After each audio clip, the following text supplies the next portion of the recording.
What's good, YouTube? This your man Spill Dog. You know, this been a year to upset this year so far. If you think about it, it's been a lot of upsets already. I think what was it? Ryan got upset.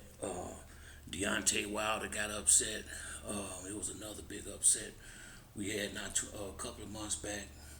But we've had several big upsets to start the year off this year, and if Tank don't take this fight hella serious, it could happen again.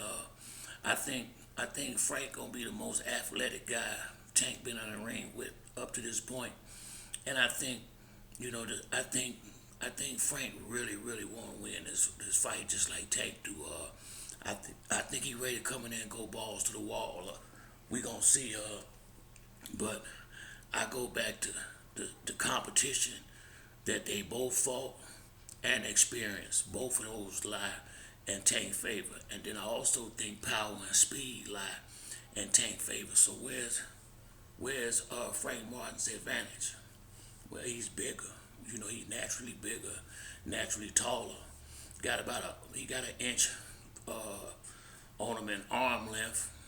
You know, so there are some advantages, but the more the more important advantages, in my opinion, belong to Tank in this fight. He's the A side.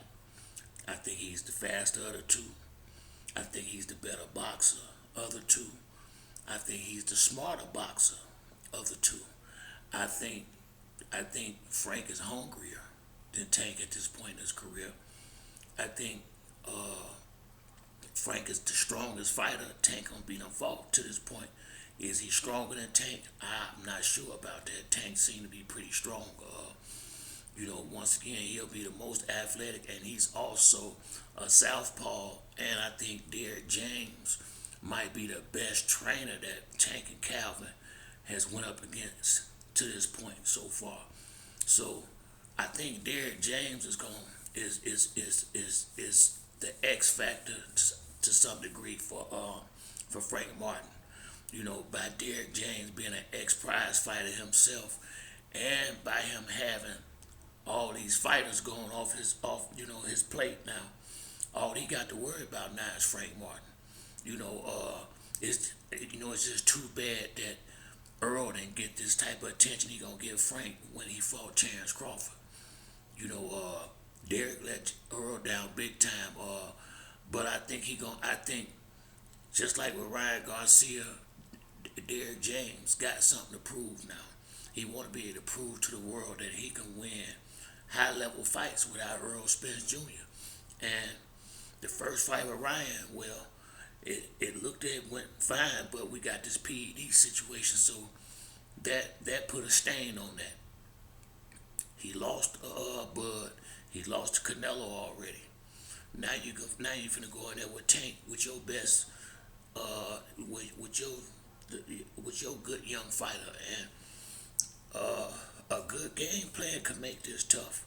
But I got a funny feeling Coach Calvin making a game plan over there too.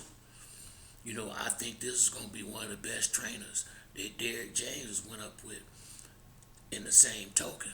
And I always say two heads is better than one. Tank got two guys over there. Derek James doing it all from what we've seen by himself. And it seemed to me like although Derek is a good trainer, it seemed like he trained all his fighters really to fight one way, like the way Earl fought and the way he fought. Cause I watched some of Derek James' old fights, and I said, "Damn, Earl looked just like Derek James." He got Earl fighting. So I'm thinking he trained guys the way he was trained. And now, whoever it was, he had some good people in his corner, but I don't see enough versatility in his training style. It seemed to me like that night when Earl fought Terrence Crawford, he only knew how to fight one way. Now, I'm not. I would like to give him more credit than that. And I think Earl is a multifaceted fighter.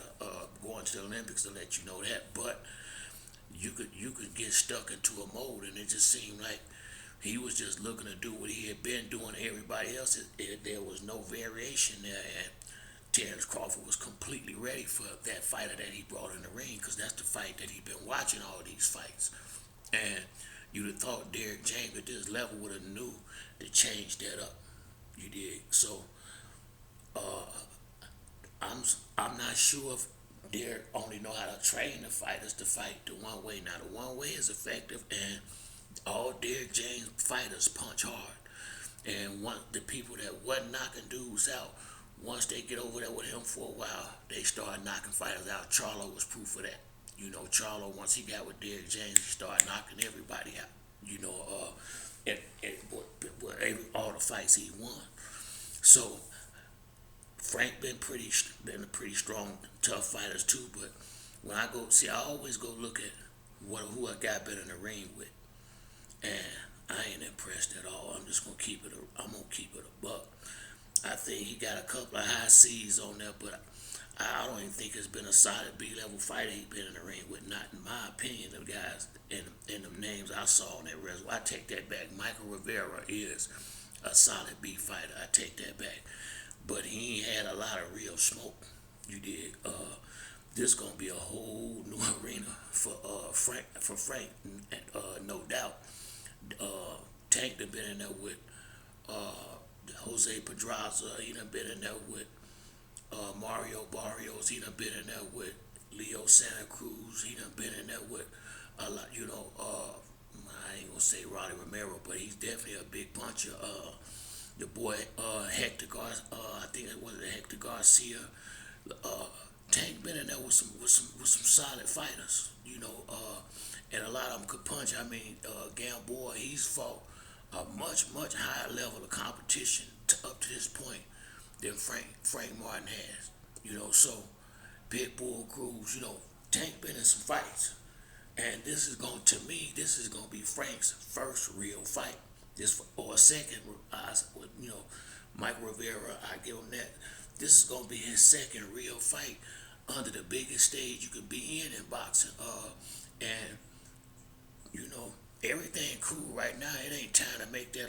It ain't time for the weigh in and that long walk to the ring. That's when I think it all can. The whole magnitude of the event can overwhelm a guy. I think it's all gonna hit him all at one time on his way in that ring walk. You know, it's gonna be different. And then I think about Tank gonna have them 8 ounce gloves on. The boy hitting hard. And I don't think Frank gonna go 12 rounds and don't get caught a couple of times. And vice versa. This gonna be this a good one here. This I don't see how this don't be a good one here. You know, I still say I got Tank all day, but I would say Frank got a good chance to he got a chance to make some noise in this fight. I don't see it. I'm gonna be honest with you. I do not see it. I'd be highly surprised if Frank come out of this fight on top. I really will, mainly because the experience factor and his height and reach is not that big of a difference, especially compared to some of these other dudes. Tank done fought, he done fought way bigger, longer arm dudes than Frank Martin already. And a lot of these guys done fought at a high level too already. So I think preparation is everything when you're fighting on this stage right here. And I don't think that Frank necessarily had the right fights to me to prepare him for this fight. But this fight you don't turn this fight down ever if it comes. This is big money and a big shot. I said it before everything got hot and heavy. This is win-win for Frank. He can't lose. If he lose, he win. If he win, he win. He can't lose in this fight. He won from the minute he signed that contract and they got this fight and they got the deal set. From that moment right there, Frank already won because this is going to be the biggest payday of his life. And win, lose, or draw, he going to be a much better fighter coming out the ring because he will have the experience of fighting the best guy in the division and the hardest punching guy in that division. And you, this can't do nothing but help your career, even if he get knocked out. As long as he don't get hurt bad, this will enhance his career in the end and get him other big fights. And if he show up good in this fight, even if he lose, if he show up good, it's gonna rise his stock. His stock rise after this fight, no matter what, unless he just get completely walked But I think Frank gonna put up a little fight. I think Frank will be tough for about 4 or 5 rounds. But I think the second half of the fight, I think it's gonna be they gonna be all the way in Tank wheelhouse, and I think Tank gonna start shining. And I don't think it's going 12. I just don't think it's going 12 rounds because if Frank wanna win, he gotta go in there and get busy. If he think he gonna be able to sit on the outside and win on points, he might as well don't even show up. You gonna have to go in there and put that boy. If you don't knock him out, you gotta put him on his ass at least twice. And I mean Tank, that is, and I don't see it happening. I don't see it happening. And Tank do is extra patient. Sometimes he will give away rounds looking for what he want to find, but once he turn that switch on, it's on.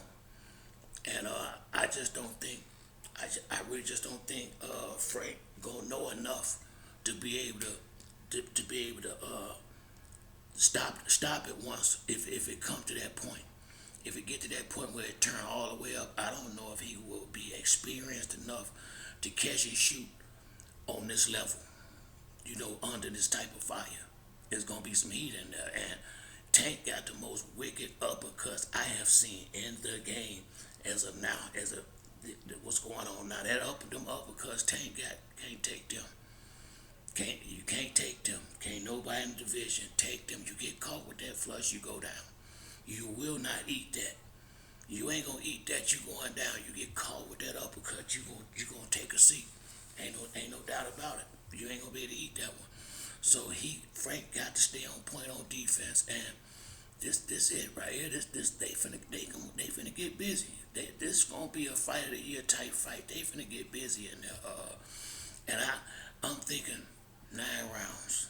Real talk. I'm thinking 9, 10 rounds tops, and somebody going to sleep. I'm thinking it's gonna be Frank. Or the referee gonna have to stop it. But I think it's gonna be something like what Bud and Earl to some degree. I hate to say it. Whereas Gervonta Davis would be the Bud in this situation. I really hate to say that, but I see the guy with the better boxing skills and technique and harder punches, and that they usually prevail in these big fights when you got an A-level guy that really can punch, catching you with clean shots. It's hard to overcome that, especially if they come in too frequently, and if he getting landing at like how Bud was 50, damn near 50%. Them things touching. If Tank touching you like that, shit, it won't go 6. I done seen Frank hurt to the body in the last fight. He got hurt to the body. All them bad signs to me. And I like Frank. I ain't trying to diss him. I'm just trying to say what I'm saying. And I just think, man, this gonna be they finna get it on, dog. And I really believe Tank finna come out there and show and prove to people that he really is that dude, and he should be the face of boxing. And in order for him to really, really cement that, in my opinion, he gotta go in and handle business in there with Frank Martin, and he can't just win. He gotta get busy in there. He gotta make him look like he ain't had no business up there in that ring with him, because he not ranked up there with Shakur and all them. I know he in the top 10, but I don't think he in the top 5. So Tank's supposed to smoke this type of dude. So I hate to say it, but it is what it is. It's supposed to be tune-up level for Tank. So Tank, I want to see him go in there and show that he really is like that. I want him to go out here and let the world know I'm that dude. And I hate Frank got to be the one who he get down on like this, but Frank gonna get paid well for this. And like I say, I think this the coming out party for Tank. They're letting the world know that he the new face of boxing. But that's it for me on this video. If you like the video, hit the like and subscribe. To the next time, it's your boy Spill Dog. I'm out.